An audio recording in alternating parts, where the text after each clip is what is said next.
Hola! Avant toute chose, j'espère que vous allez bien et que vos examens, vos concours oraux se sont bien passés. Si c'est pas encore terminé, je vous envoie plein de force. Aujourd'hui, mesdames et messieurs, on se retrouve pour une vidéo vraiment très attendue sur ma chaîne YouTube que vous m'avez demandé 1000 fois ces dernières semaines et je vous ai demandé sur Insta si je devais publier cette vidéo là, maintenant, now ou à la rentrée et vous êtes au taquet nombreux, plus de 70% dans le sondage sur Insta à m'avoir dit Léna, publie maintenant, ça serait beaucoup plus utile pour nous. Vous vous demandez, je m'exécute, est-ce que c'est pas incroyable? D'ailleurs, je suis rentrée hier soir de mon voyage avec mon amoureux en Italie. Donc là, je me suis dit, on est dimanche, il faut que je filme et que je poste cette vidéo pour demain lundi parce que je reçois beaucoup de messages et j'ai vraiment envie que cette vidéo aide le plus de personnes possible. Mais petite parenthèse, si vous partez en Italie cet été ou prochainement et que vous voulez des bonnes adresses, visites à faire, tout ça, j'ai fait plein de guides sur mon Insta donc je vous le mets juste là. Donc si vous l'avez pas encore compris avec le titre, je parle de la vidéo sur mes études. S'il y a bien une chose que j'aime dans la vie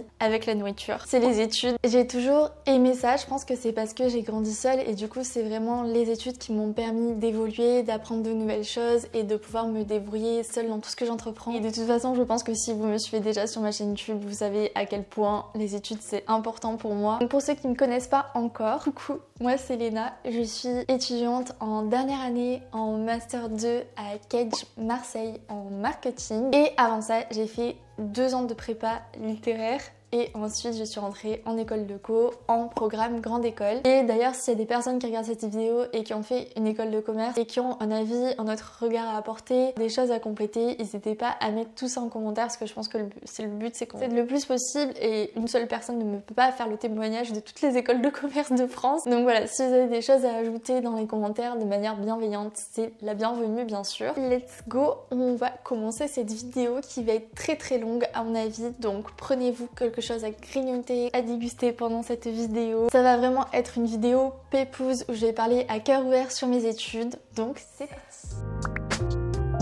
Avant de commencer, il faut savoir que moi j'ai toujours aimé mes études et que je pense que c'est en partie grâce à mes études que j'en suis là aujourd'hui et que j'ai réussi à trouver ma voie et à être épanouie. Mais ça n'a pas du tout été un long fleuve tranquille, loin de là. Et le fait de trouver sa voie, de tester plein de parcours différents, j'en parle beaucoup dans mon podcast Dimanche Pépouze, qui est un podcast que j'ai créé spécialement pour les étudiants où il y a plein de témoignages d'étudiants avec des parcours hyper différents pour vous montrer qu'il n'y a pas genre une seule bonne voie et qu'il y a plein de voies possibles. En gros, ce que je veux vous dire, c'est qu'il n'y a pas de bon parcours, il y a juste celui qui vous correspond à vous. Donc moi, le parcours qui me correspondait, c'était celui-ci, de faire une prépa et de rentrer ensuite en école de commerce. Mais c'est pas genre le parcours à suivre si juste vous, ça vous intéresse peut-être de rentrer en école de commerce ou de faire une prépa. Bah j'espère que cette vidéo va vous aiguiller un petit peu.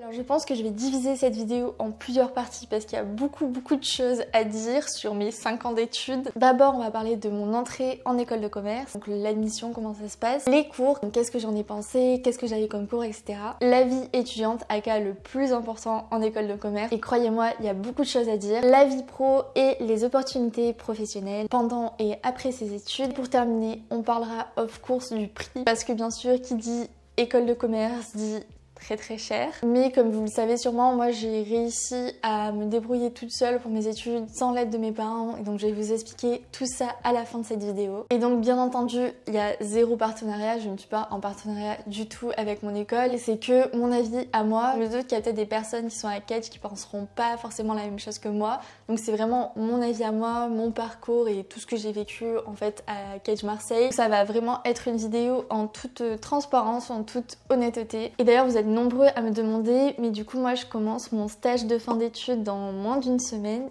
et ensuite je serai diplômée, je serai plus étudiante jusqu'à ce que je pète un câble et que je reprenne des études, je ne sais pas.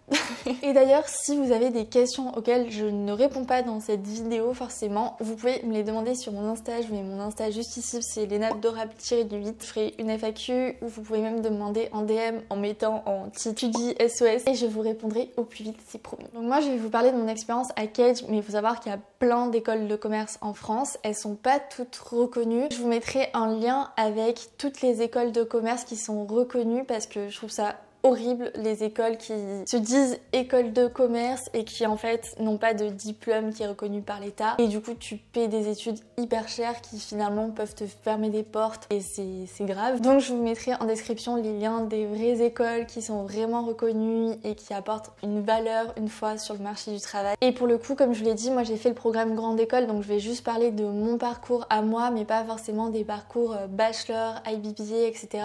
que je connais pas. Je discrédite pas du tout les autres parcours, mais vraiment faites attention parce qu'il y a beaucoup d'écoles privées qui finalement sont pas reconnues par l'État, donc il faut faire vraiment très attention avec ça. Et je tiens aussi à préciser, beaucoup de disclaimers, mais qu'une école c'est pas une finalité, c'est un outil pour arriver quelque part et je pense que c'est important de le voir comme ça. Et moi c'est un peu comme ça que j'ai vu la chose quand je suis entrée à Kedge. Je me suis dit que c'était vraiment un outil, c'était comme si on me donnait les briques et le ciment pour construire ma maison, mais qu'on me donnait pas la maison finie, que c'était à moi de la faire moi-même grâce à l'école. C'est pas parce que t'as fait une école top 10 que tu vas arriver sur le marché de travail et que hop tu vas avoir un travail. Ça marche pas du tout comme ça. Même une fois rentré dans l'école, il faut pouvoir se donner les moyens de se créer un parcours qui nous mette en avant sur le marché du travail. Donc voilà, ça c'est très important à garder en tête. Une école ça vous donne les briques et le ciment, mais ça vous donne pas la maison terminée. Retenez bien ça.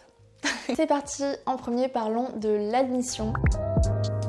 Donc il y a vraiment beaucoup de façons d'être admis en école de commerce, mais moi je suis passée par la voie classique qui est la voie prépa, mais pas si classique que ça parce qu'en général on fait des prépas éco, ECE, ECS, etc.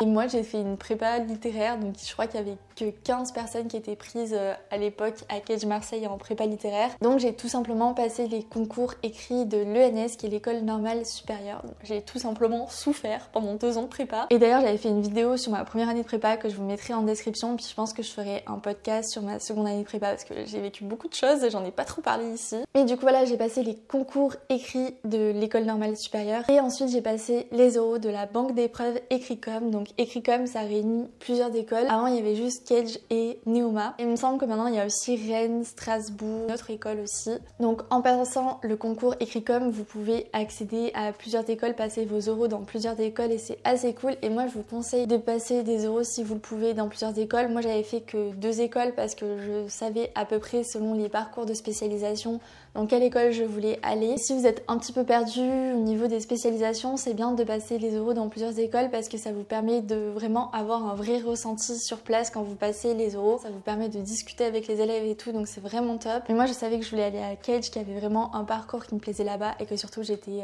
amoureuse de la ville de Marseille. Donc du coup j'avais vraiment misé sur Neoma et Kedge pour passer mes oraux et pas d'autres écoles. C'est un petit peu dangereux quand même que de passer que 2 oraux, mais ça l'a fait, donc voilà. Donc en gros quand j'ai passé les écrits de l'ENS, j'ai eu les résultats qui m'ont permis d'avoir une admissibilité pour les écoles de commerce de la banque Écricom, donc Kedge et Neoma, pour pouvoir y passer les oraux. Et d'ailleurs moi en prépa littéraire, ce qui m'a le plus aidé à intégrer les écoles de commerce, c'est d'avoir une bonne moyenne en lettres parce que c'était le plus gros coef, donc c'est vraiment ce qui m'a aidé. Je pense que j'avais eu genre 13 en lettres. C'est important de checker au niveau des coefs ce qui compte le plus pour viser l'école qu'on veut. J'ai pas mal de questions sur comment se préparer pour les oraux d'école de commerce, mais je pense que le plus important c'est de vraiment faire un lien et créer des ponts entre son parcours, le parcours qu'on veut construire et sa personnalité et les valeurs de l'école et les parcours possibles. C'est-à-dire que moi quand j'ai passé mes oraux pour Kedge, je leur ai dit exactement quel parcours je visais, c'est-à-dire quel master, quelle spécialisation, pourquoi j'aimais ça. J'ai mis en avant toutes mes expériences pro et je sais que quand on est en prépa, on n'a pas forcément beaucoup d'expérience pro, mais si par exemple vous avez travaillé dans une asso,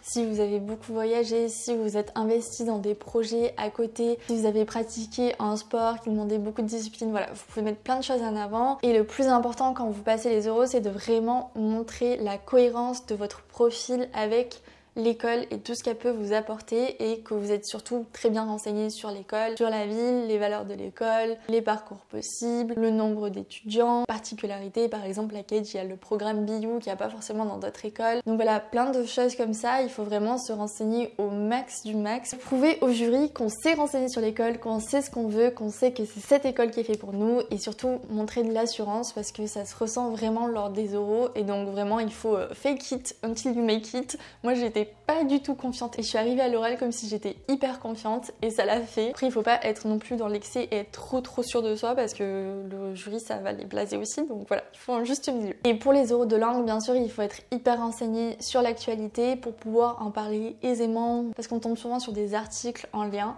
et donc pratiquer le plus possible tous les jours. Mais bon, ça je pense que vous l'avez déjà fait au moment où je poste cette vidéo. Mais donc voilà un petit peu comment ça s'est passé l'admission pour moi. Et donc maintenant que je suis étudiante à Cage, on va passer au contenu des cours.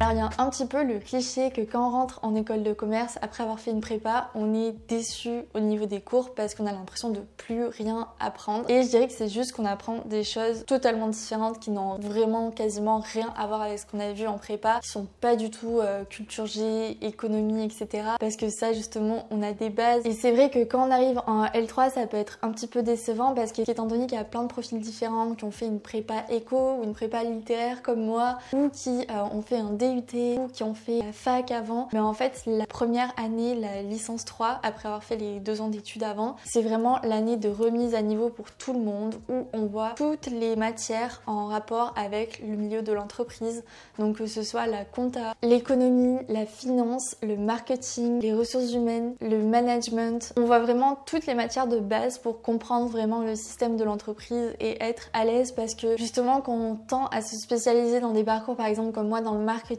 c'est quand même hyper important de savoir comment fonctionne une entreprise de manière générale et d'être à l'aise avec toutes les autres équipes, de savoir vraiment de quoi on parle. Et pour évoluer dans une entreprise, c'est vrai que c'est important de connaître tous les postes différents, toutes les équipes différentes. Et je pense que c'est aussi ce qui fait la force du programme Grande École, c'est que vraiment ça nous apprend à être un manager au global et pas juste hyper spécialisé sur quelque chose. Et donc on peut vraiment s'adapter très vite en entreprise et je pense que c'est vraiment ça la force du parcours. Et donc au-delà des matières en L3, ce qui m'a choquée, c'est le fait qu'on avait énormément de travaux de groupe. Vraiment, on travaillait tout le temps en groupe. Et donc ça t'apprend à t'adapter facilement parce qu'on a tous des caractères différents et c'est vraiment apprendre à avoir une cohérence dans le groupe pour se pousser vers le haut. Des fois c'est chiant parce que tu tombes sur un groupe trop nul qui en fout pas une et des fois tu tombes sur un groupe grave bonne vibes, on s'entend bien et on se pousse vers le haut et on travaille bien, on se répartit bien le truc et donc dans tous les cas t'apprends énormément de choses et je trouve ça hyper important. Les travaux de groupe, c'est vrai qu'en prépa du coup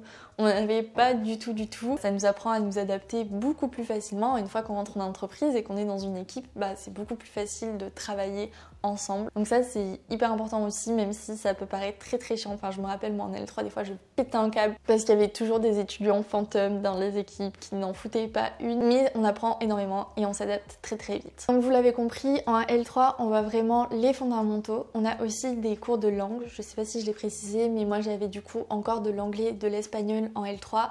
Et ensuite, à partir du master, j'en avais plus. Et donc, c'est à partir du master qu'on se spécialise. Et moi, je me suis spécialisée en marketing. Et ce qui est très cool en école de commerce, enfin en tout cas dans mon école, c'est que je pouvais choisir d'avoir mon master qu'en anglais. Donc, ça veut pas du tout dire que vous allez avoir des profs qui vont parler like that, with an accent incredible. C'est plutôt des profs qui vont parler like that, with an accent marseillais, voilà.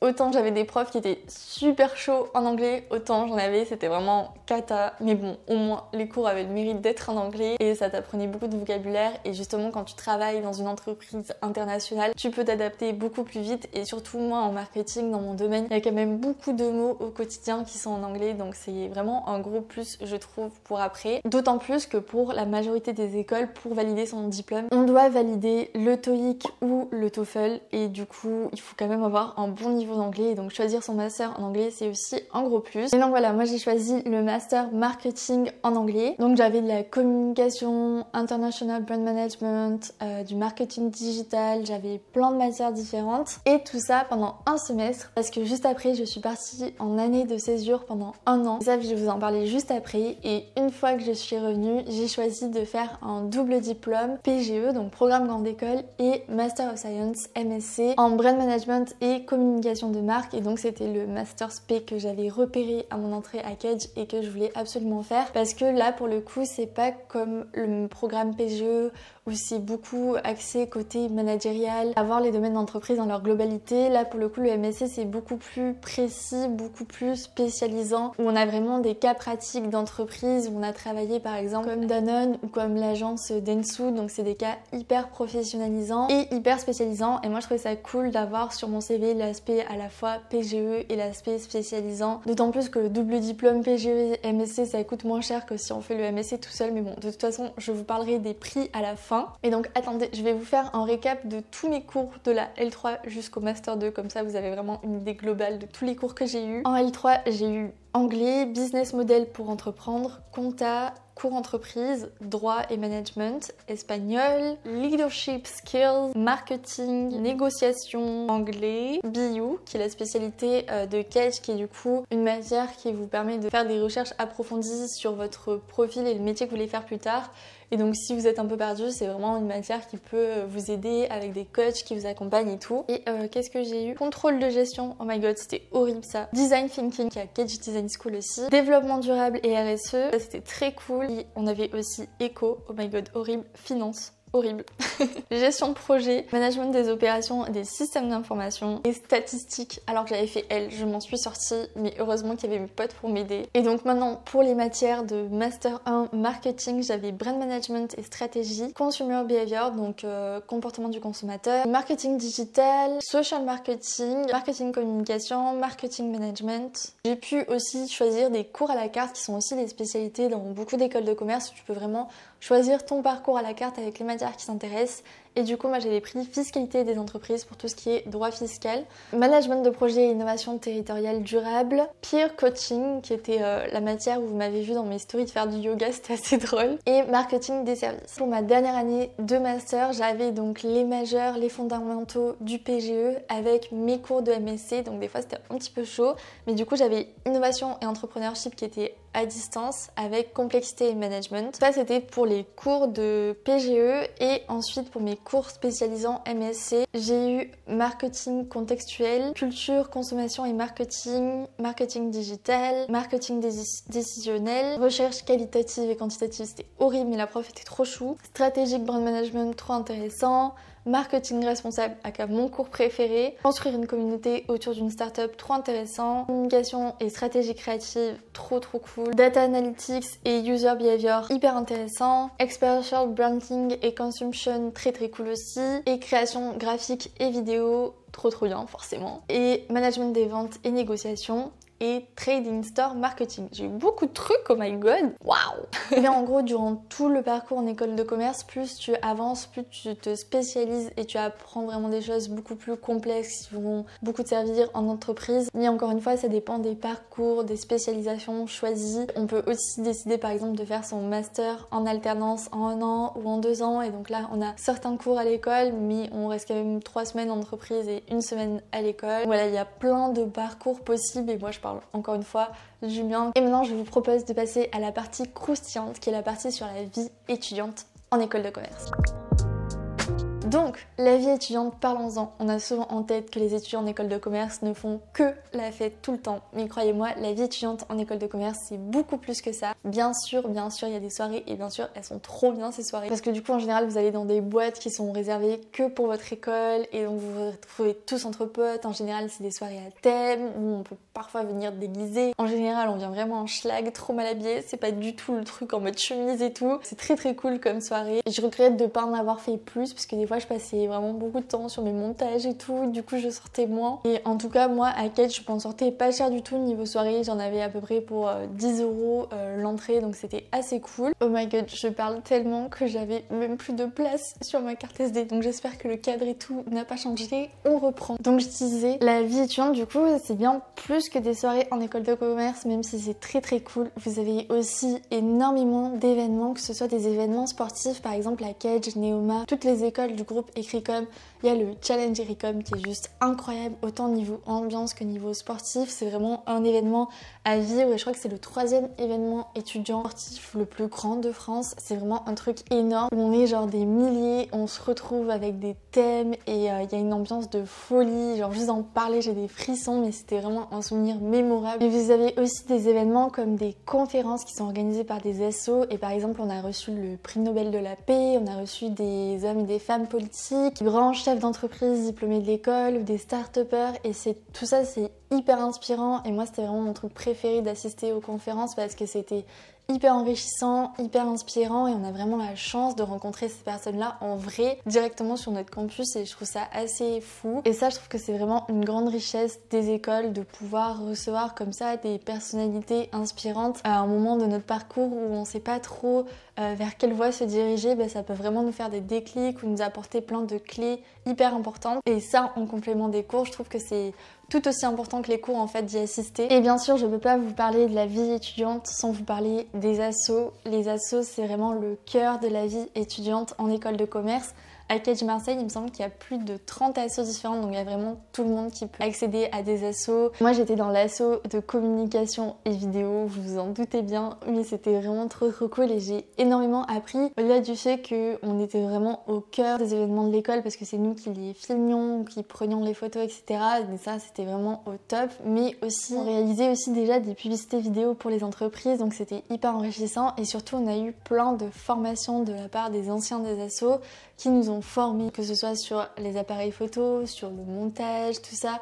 Et donc moi, ça m'a déjà énormément aidé pour ma chaîne YouTube, mais même pour décrocher mes stages, ça m'a appris énormément de choses. Donc les assos, ça peut être aussi tout aussi professionnalisant que le fait d'aller en cours. Et c'est vraiment un truc qu'on prend au sérieux. Et surtout, je pense qu'en école de commerce, on favorise vraiment le côté associatif parce que sur le CV, c'est vraiment ce qui nous permet aussi de nous démarquer. Dans les assos en école de commerce, il y a souvent des gros budgets à gérer, des gros événements, des grosses productions. Et tout ça, c'est hyper professionnalisant et valorisant sur son CV. Et donc, c'est vrai que l'école te pousse en fait à t'investir dans des projets à côté, donc que ce soit dans les assos, mais aussi par exemple en créant ta propre boîte parce qu'il y a des business nurseries, ça s'appelle, où en gros, tu peux faire incuber ton projet pour que ça devienne finalement une start-up. Donc l'école te donne vraiment tous les outils pour t'investir dans des projets à côté de tes études parce que l'école sait que c'est hyper important et valorisant sur son CV et c'est ça qui fait la diff parce qu'en vrai il y a quand même beaucoup d'étudiants qui sortent d'école de commerce mais ce qui fait vraiment la valeur ajoutée c'est tout ce qu'on fait à côté de nos études et moi j'ai mis du temps à le comprendre, le fait qu'il n'y avait pas que les études dans la vie et que c'était tout aussi important de s'investir dans des projets et c'est pour ça qu'ensuite je me suis donnée à fond dans ma chaîne YouTube. Et donc ça je trouve ça vraiment super que les écoles mettent de plus en plus en avant que ok il y a les cours mais il y a aussi un temps pour s'investir sur des projets qui vont justement nous aider pour notre futur pro et pour aussi apprendre à se débrouiller seul, à être proactif, à apprendre plein de choses et par exemple à tout ce qu'on apprend en cours, le mettre en pratique dans les assos, dans des projets, etc. Donc ça je trouve que c'est vraiment très cool. Et comme je vous le disais, à Cage et dans toutes les écoles de commerce, il y a énormément d'assos, donc c'est très dur de ne pas trouver une asso qui nous correspond. Il y a des assos sur le ciné, sur l'art, la musique, le sport, la vie étudiante avec le BDE, la finance, la crypto-monnaie, accueillir les étudiants étrangers, les projets solidaires et humanitaires. D'ailleurs moi j'ai fait partie du projet Ethica, qui est un projet qui sensibilise les étudiants à une consommation plus responsable, mais on allait aussi par exemple dans des écoles pour sensibiliser les enfants à plein de sujets de la consommation éco-responsable et c'était trop bien, vraiment j'en garde trop de bons souvenirs. Et donc en fait même si on peut avoir le cliché que en école de commerce on n'a pas beaucoup de cours, moi je dirais que c'est vrai à partir du master parce que quand même en L3 on avait pas mal de matières différentes et pas mal de cours et de trucs à valider, de projets et de conférences et tout, donc ça en faisait quand même pas mal. C'est vrai qu'à partir du master on a quand même moins d'heures de cours, mais en fait on a tellement de projets à côté que moi je considère comme mon emploi du temps de cours et du coup on a vraiment des journées extrêmement bien remplies. On a un peu l'habitude de dire qu'en école de commerce c'est un peu la fast life, c'est-à-dire que tu sors de cours, tu t'investis dans ton projet, ensuite t'as un entraînement ou je sais pas quoi, puis ensuite t'enchaînes avec la soirée et en fait c'est comme ça tous les jours et donc c'est vraiment la fast life où des fois tu te dis depuis quand je n'ai pas dormi, je ne sais pas. Et pas parce qu'on a moins de cours qu'on fait pas non plus beaucoup de choses, on fait énormément de choses, il y a tellement de possibilités et donc je trouve ça dommage d'aller en école de commerce que pour les cours parce que là si on y va que pour les cours c'est sûr qu'on sera déçu. C'est vrai que j'en ai pas parlé mais c'est pas parce qu'on va en école de commerce que les cours vont être incroyables. Il y a des cours vraiment qui m'ont marqué et des profs que j'ai vraiment adoré, qui ont dit des choses, qui ont fait des déclics et qui m'ont beaucoup aidé et il y a des cours où vraiment je ne comprenais même pas pourquoi on avait ce cours et c'est comme ça en fait dans toutes les écoles je pense. Il y a des profs qui sont vraiment bons et d'autres moins, des cours qui sont moins pertinents mais qui sont quand même obligés de nous mettre. Donc voilà, si on va en école de commerce que pour les cours, je pense qu'on peut être déçu. Je pense qu'il faut vraiment aller en école de commerce pour l'ensemble de ce que la vie étudiante en école de commerce nous offre, avec toutes les opportunités professionnelles dont je vais vous parler après, mais aussi cet aspect de la vie étudiante avec les assos, les projets, les possibilités pour justement s'investir dans des projets à côté de ses études. Ça, c'est hyper valorisant. D'ailleurs, avec Cage, les ProAct, ça s'appelle, où en gros, tu es obligé de valider 2 projets en dehors des cours pour valider tes études. Donc c'est vraiment que l'école te pousse à te lancer dans des projets qui, comme je vous l'ai dit, sont hyper différenciants après sur votre CV. Donc voilà, je pense que vous l'avez compris, pour la vie étudiante en école de commerce, c'est très riche et il y a énormément de possibilités, de choses à faire, et je pense que c'est hyper important de l'exploiter au maximum et d'en tirer le plus de choses possibles, parce que c'est vraiment la richesse d'une école de commerce, je pense. Au montage, je me suis rendu compte que je vous avais absolument pas parlé des expériences à l'étranger. Et c'est tout simplement parce que je devais partir en échange en Chine en 2020, vous vous doutez bien, la pire année, donc j'ai pas pu avoir d'expérience à l'étranger. C'est vrai que la force aussi des écoles comme ça, c'est de pouvoir accéder à de nombreuses destinations en temps normal. Je crois qu'il y a plus de 200 destinations possibles à l'étranger pour une durée de 6 mois voire plus, donc c'est vraiment très cool. Et maintenant, avant de parler du prix de mes études, on va parler des opportunités professionnelles en étant en école de commerce. Donc comme je l'ai dit, à partir de la fin de mon premier semestre de Master 1, donc à partir de janvier 2020, j'ai fait une année de césure, et ça c'est très commun dans les écoles de commerce. On vous propose de faire votre parcours de Master en 2 ans, classique, ou en 3 ans, en intégrant à l'intérieur de ces 3 ans une année de césure dans le cadre de ces études, où on va pouvoir cumuler plein d'expériences pro, donc que ce soit par exemple un stage et un projet, ou 2 stages de 6 mois, et moi c'est ce que j'ai fait. J'ai fait mon premier stage dans une grande boîte de cosmétiques à Paris, au siège France, en communication digitale, et ensuite j'ai fait mon second stage en start-up à Paris également, en marketing digital. Et donc ça fait qu'en fait, avant d'intégrer mon Master 2, j'avais déjà 1 an d'expérience. Et je pense que ça c'est un gros atout des écoles de commerce, c'est qu'on peut cumuler énormément d'expérience pro durant ses études, ce qui fait qu'une fois qu'on arrive sur le marché du travail, on a déjà cumulé beaucoup d'expérience. C'est beaucoup plus valorisant sur un CV et beaucoup plus simple de nous recruter, parce qu'on sort pas fraîchement des études, on a déjà été en entreprise et on sait comment travailler et s'adapter rapidement. Ça c'est un gros plus. Et donc moi par exemple, j'ai fait mes 2 stages et ensuite je suis revenue pour faire mon Master 2 en double diplôme, et donc là comme j'avais énormément de cours, c'était pas possible de faire par exemple une alternance à côté. Mais par exemple mon copain et beaucoup de mes potes ont fait une alternance pour la dernière année de leurs études, ce qui fait qu'en fait avec la première année de stage plus la dernière année en alternance, ça leur fait 2 ans en entreprise avant même d'être diplômés, donc c'est hyper valorisant. Et là moi encore je suis pas diplômée, donc je rentre pas encore sur le marché du travail, j'ai mon stage de fin d'études à faire, mais déjà j'ai pu le trouver très facilement grâce à l'école et grâce au réseau que j'ai pu développer durant mes stages justement. D'ailleurs en école de commerce on a énormément de coaching, de tout ça pour apprendre à développer son réseau et à bien créer son CV par exemple, et à se démarquer en entretien. C'est vrai qu'on a beaucoup d'accompagnement de ce côté là, et donc je pense que c'est hyper important d'en tirer le profit au maximum, parce que c'est plein de petites choses comme ça qui font la diff après. Mais donc voilà, moi je suis pas encore diplômée, mais par exemple mon copain et les potes de mon copain qui ont tous fait une alternance, ils ont même pas encore terminé leur alternance, qu'ils ont déjà trouvé leur futur emploi, leur CDI, comme mon copain par exemple, et du coup c'est hyper rassurant. Ils n'ont pas cherché 1000 ans un emploi, ils sont déjà sûrs d'avoir leur truc, que ce soit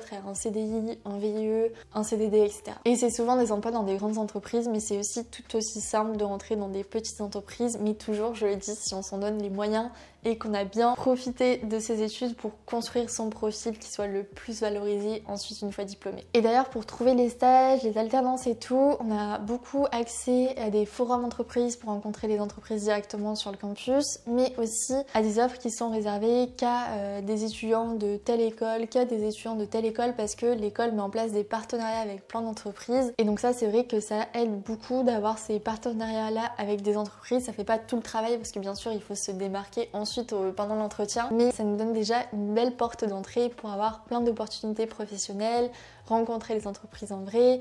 Et c'est vrai qu'il y a aussi énormément de diplômés déjà de l'école, donc ça a fait un énorme réseau où on peut facilement du coup retrouver dans telle boîte quelqu'un qui a fait la même école que nous, lui poser des questions, via l'application de l'école, des anciens étudiants, des alumni. Donc ça aide énormément pour pouvoir ensuite trouver un emploi, un stage, un CDI. C'est vrai que quand on veut trouver un stage, une alternance, normalement l'école ne nous laisse pas en galère. On reçoit toujours des offres par mail, des opportunités à travers les applications. On peut parler avec des alumni de l'école qui sont dans certaines boîtes. Enfin, vraiment, il y a plein de choses qui sont mises en place pour nous aider. Et ça, je pense que c'est hyper important parce que c'est vrai que c'est souvent le plus dur en fait de trouver son premier stage, de trouver son premier emploi. Et de ce côté-là, il y a vraiment un accompagnement en école de commerce qui est pas du tout négligeable, je pense. Et après, je sais qu'il y a aussi pas mal d'idées reçues que voilà, on fait une école de commerce, du coup, on va avoir de suite un très bon salaire. Et il faut savoir que c'est pas forcément le cas, malheureusement. Bien sûr, les salaires ne sont pas dégueux, mais c'est pas l'école qui fait ton salaire. Et c'est justement le fait qu'on justifie notre profil avec de la valeur ajoutée, comme des expériences pro, des stages, des responsabilités dans une asso, qui fait qu'on va pouvoir justifier notre profil et avoir un salaire plus élevé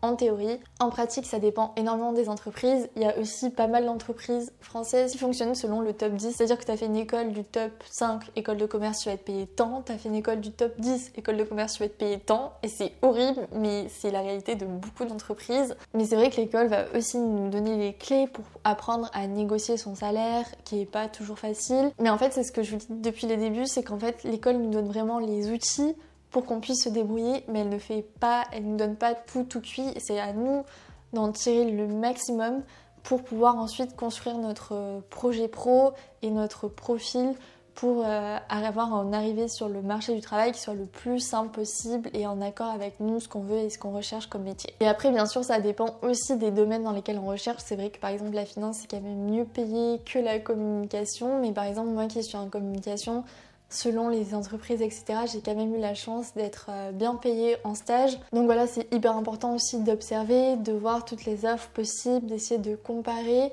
et de surtout pas se dénigrer parce que si on se donne les moyens, on doit pouvoir atteindre le poste qu'on veut avec le salaire qu'on veut et c'est hyper important de garder ça en tête. Et enfin, parlons du prix de mes études qui est, je pense, ce que vous attendiez le plus peut-être. On va pas se le cacher, un parcours en école de commerce, ça coûte très cher. C'est pas des études gratuites malheureusement. Mais du coup le prix de tes études tu le rentabilises selon ce que tu en fais. C'est-à-dire que si tu arrives en école de commerce, que juste tu fais tes cours, tes partiels et tu rentres chez toi, effectivement ça va te faire très cher l'année.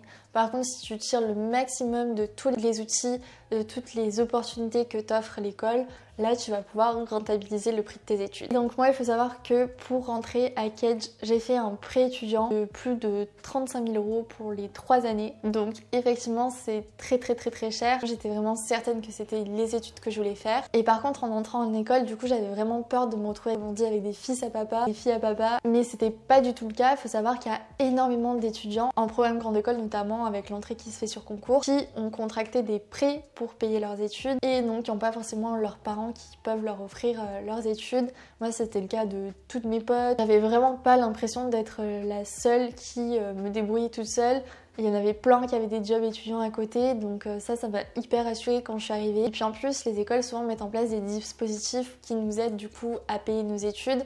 Donc que ce soit avec des fondations privées ou des bourses qui vont nous aider à payer une partie de nos études. Moi par exemple, j'ai pu en bénéficier quand je suis rentrée en première année parce que mes parents ne pouvaient pas m'aider pour payer mes études. Et j'ai aussi pu bénéficier du programme d'accompagnement Kedge Access Programme où en fait l'école se portait garant pour mon prêt et prenait en charge tous les intérêts de mon prêt. Donc ça m'a été d'une grande aide aussi parce que par exemple mes parents pouvaient pas du tout se porter garant pour mon prêt étudiant. Donc je m'estime vraiment hyper chanceuse, ça a été une chance pour moi de pouvoir bénéficier de ce programme parce que ça m'a permis de faire les études que je voulais et de pas laisser une question d'argent me freiner dans mes ambitions et dans mes rêves, et ça je trouve ça hyper important. Et c'est pour ça que je voulais le souligner. Pas besoin d'avoir des parents, une famille qui gagnent beaucoup d'argent pour aller en école. On peut se débrouiller seul et j'en suis la preuve. Moi, j'ai pu me débrouiller seule de A à Z grâce à l'école, grâce à toutes les choses qui étaient mises en place. Et je pense que si on creuse vraiment sur le site de l'école, etc., on peut trouver des trucs qui sont mis en place et qui peuvent nous aider. Donc je vous conseille vraiment de regarder de ce côté-là. Mais je tiens vraiment à rassurer sur le fait qu'en école de commerce, oui, bien sûr, il y a des fils à papa, des filles à papa. Mais il y a aussi beaucoup de personnes comme moi qui pouvaient pas avoir l'aide de ses parents et qui ont pu se débrouiller seuls. Donc il y a toujours des solutions et il faut pas du tout se mettre des barrières par rapport à ça. Après bien sûr il faut rester conscient qu'un prêt étudiant c'est assez conséquent, mais si comme je vous l'ai dit vous le tirez le maximum de vos années d'études, vous pourrez ensuite trouver un job facilement à la fin qui vous permettra petit à petit de rembourser votre prêt, ou par exemple aussi de faire une alternance qui du coup vous permet de ne quasiment pas faire de prêt. Et donc là c'est royal parce que vous n'avez pas de prêt étudiant à rembourser et en plus de ça vous avez la garantie d'un emploi sur 1 ou 2 ans, même plus voire après s'ils vous gardent, donc c'est vraiment un gros plus. Donc il y a plein de solutions possibles, mais je pense que c'est hyper important de pas se fermer des portes et de pas non plus rester dans les préjugés. J'espère que j'ai réussi à en déconstruire certains à travers cette vidéo, mais voilà, il faut savoir que la majorité des étudiants en école de commerce, en programme grande école, s'endettent pour leurs études, et encore je pense qu'en France on est bien lotis par rapport aux États-Unis. Et donc pour finir, qu'est-ce que je retiens de mon expérience en école de commerce et de mes études de manière générale? Je pense que c'est sûr ça m'a fait énormément grandir et j'ai fait beaucoup de rencontres, dont mon copain et mes copines qui resteront je pense dans ma vie très longtemps, et j'ai pu accéder au stage de mes rêves, trouver finalement la voie qui me correspondait à fond alors qu'au début j'étais quand même plutôt perdue. Je pense que ça m'a aussi donné confiance en moi, ça m'a donné plein de compétences et je suis tellement plus à l'aise aussi. Le fait d'avoir évolué dans des assos avec les travaux de groupe et tout, je suis beaucoup plus à l'aise et je pense que je peux beaucoup plus facilement m'adapter en entreprise. Et donc je pense que la Léna d'avant ses études est beaucoup plus confiante et surtout je suis beaucoup plus épanouie. J'ai vu que je pouvais être capable d'entreprendre plein de choses et d'évoluer dans des grandes boîtes comme dans des petites entreprises, de mener plein de projets durant mes études, à côté de mes études, et ça m'a vachement mise en confiance, mais ça m'a aussi montré tout le potentiel, toutes les choses que je pouvais accomplir. Donc ça a été hyper bénéfique pour moi et je pense que je vous parlerai de tout ça plus en détail dans mon podcast Dimanche Pépouze. D'ailleurs n'oubliez pas d'aller vous abonner. Et pour les curieux qui voulaient savoir où je vais faire mon stage de fin d'études, je vais le faire au sein du groupe L'Occitane à Paris pour la marque de skincare Herborian, qui est une marque que j'adore. Si vous me suivez, vous le savez déjà, je pense. Et d'ailleurs, une des personnes qui est dans la team communication de la marque travaillait avec moi durant mon premier stage. Donc on va dire que la boucle est bouclée, ça me fait trop plaisir et j'ai super hâte, et je pense que je vous partagerai tout ça sur mon compte Insta et ma chaîne YouTube de toute façon. Et donc du coup je serai brand content et media assistant, donc exactement tout ce que j'aime, et de toute façon je vous en parlerai plus en détail sur mon Insta et ma chaîne YouTube. Et voilà, je voulais attendre cette vidéo pour vous l'annoncer parce que la boucle est bouclée, c'est vraiment le stage de mes rêves pour une marque que j'aime plus que tout, dans le secteur que j'adore, donc c'est juste trop bien. Et donc voilà, écoutez, je pense qu'on arrive enfin à la fin de cette vidéo. J'ai parlé je pense 1 heure, je sais pas ce que ça va donner au niveau du montage, mais en tout cas j'espère vraiment que cette vidéo vous a aidé à y voir un peu plus clair. Et comme je vous l'ai dit, si vous aviez plein d'autres questions, n'hésitez pas à me les poser sur Insta en m'envoyant un message en mode Studi SOS, comme ça j'y répondrai rapidement. Et donc la réponse à votre question, est-ce que vous devez vous diriger vers une école de commerce ou pas? Je pense que vous l'avez compris, ça dépend vraiment de ce que vous recherchez, de vos envies, mais c'est vrai que ce qui est bien avec une école de commerce, c'est que ça vous ouvre énormément de portes au lieu de vous enfermer en vous spécialisant dans un domaine. Et du coup ça fait que vous avez énormément de métiers possibles. Moi en rentrant en école de commerce je me disais ah non mais je pourrais pas faire ça, mais en fait il y a tellement de métiers possibles qui sont pas du tout limités à la finance, marketing, RH, il y a énormément de choses possibles et c'est ça que je trouve qui est super cool, c'est que ça nous ouvre beaucoup de portes. Et quand on sait pas forcément ce qu'on veut faire, le fait d'être dans une école de commerce et de se spécialiser petit à petit comme ça, je pense que ça aide énormément. Donc voilà, je vais arrêter de papoter parce que je pense que j'ai déjà beaucoup trop parlé, genre j'ai mal aux joues. En tout cas j'espère de tout cœur que cette vidéo vous aidera. Je vous mettrai la première vidéo que j'avais fait sur mes études aussi en barre d'infos. Et puis voilà, je vous fais plein de bisous, je vous dis à lundi prochain 18 h pour une nouvelle vidéo. D'ailleurs lundi prochain ça sera la première journée de mon stage de fin d'études, donc je vous partagerai tout ça sur mon Insta. Je vous aime, prenez soin de vous, croyez en vous surtout, et on se dit à lundi prochain. Bye!